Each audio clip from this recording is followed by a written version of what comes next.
Koalisi Aksi Menyelamatkan Indonesia melakukan deklarasi di Solo, Jawa Tengah.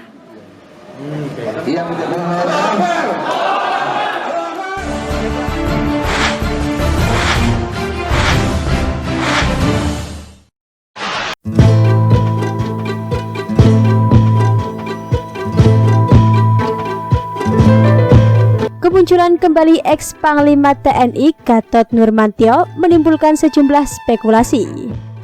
Diketahui, Gatot Nurmantio langsung memberi kritik tajam ke pemerintahan Jokowi saat kembali tampil di depan publik. Tak sedikit yang menyimpulkan mantan Panglima TNI ini sedang berupaya menjadi Capres 2024 nanti.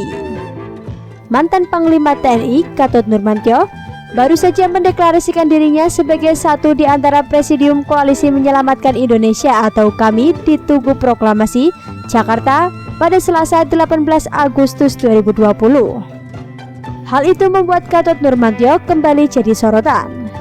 Bahkan, Gatot Nurmantio disebut tengah bermanuver menuju pemilihan presiden atau Pilpres 2024. Dikutip dari Kompas TV pada Kamis 20 Agustus 2020, Direktur Eksekutif Indobarometer M. Kodari mengatakan bahwa elektabilitas Gatot sendiri belum kuat. Jika kuat, maka dirinya pasti akan dipinang oleh partai politik pada Pilpres 2019. Belum kuat, karena kalau memang kuat, nama beliau maju di calon presiden 2019.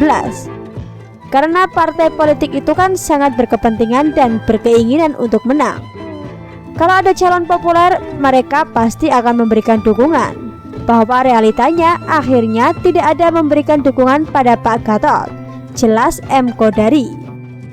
M. Kodari menilai kala itu Gatot belum bisa menjadi Capres 2019 lantaran namanya masih kalah dengan Prabowo Subianto dan Presiden Joko Widodo.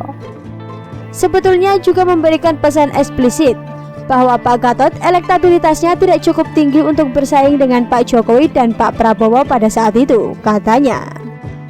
Lalu Kodari mengatakan, jika memang Gatot ingin menjadi capres, bisa mencontoh jenderal-jenderal lain yakni mendirikan partai politik. Prabowo Subianto hingga Wiranto berjuang dari nol agar bisa maju pada Pilpres.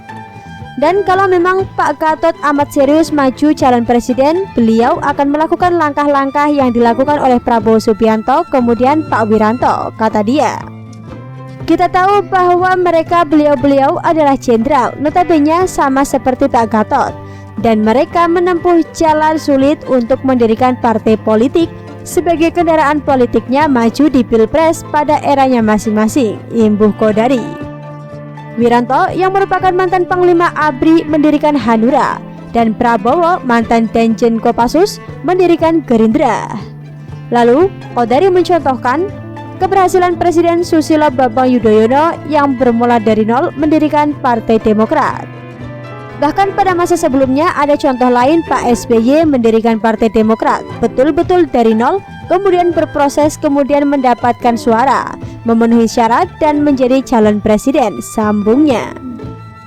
Seperti diberitakan, berselang 2 hari setelah deklarasi Koalisi Aksi Menyelamatkan Indonesia di Jakarta, mantan Panglima TNI Jenderal Purnawirawan Gatot Nurmantio menghadiri deklarasi KAMI Jawa Tengah DI Yogyakarta. Deklarasi digelar dipusatkan di kota Solo. Acara tersebut diikuti oleh 21 daerah di Jateng DIY. Mereka berkumpul di Gedung Umat Islam Surakarta, Jayangan Serengan, Solo, Kamis 20 Agustus 2020. Selain mendeklarasikan pembentukan Presidium KAMI, masing-masing perwakilan daerah turut berorasi. Mereka menyatakan bertekad menyelamatkan Indonesia yang saat ini disebut mengalami keterpurukan. Dalam orasinya, Gatot menegaskan bahwa dirinya adalah salah satu pendiri KAMI. Ada sejumlah tokoh nasional yang bersama dirinya menginisiasi pendeklarasian KAMI pada 18 Agustus 2020 lalu, seperti Bahtiar Hamsyah, MS Kaban, Rohmat Wahab, dan Din Syamsuddin. Saya bukan ikut-ikutan, saya yang mendirikan bersama para tokoh lainnya, kata Gatot dalam orasinya. Dia mengaku tergerak untuk mendirikan KAMI setelah muncul pembahasan rancangan Undang-Undang Halian Ideologi Pancasila atau HIP. Dia pun kembali teringat janjinya saat menjadi tentara, yakni untuk setia terhadap NKRI.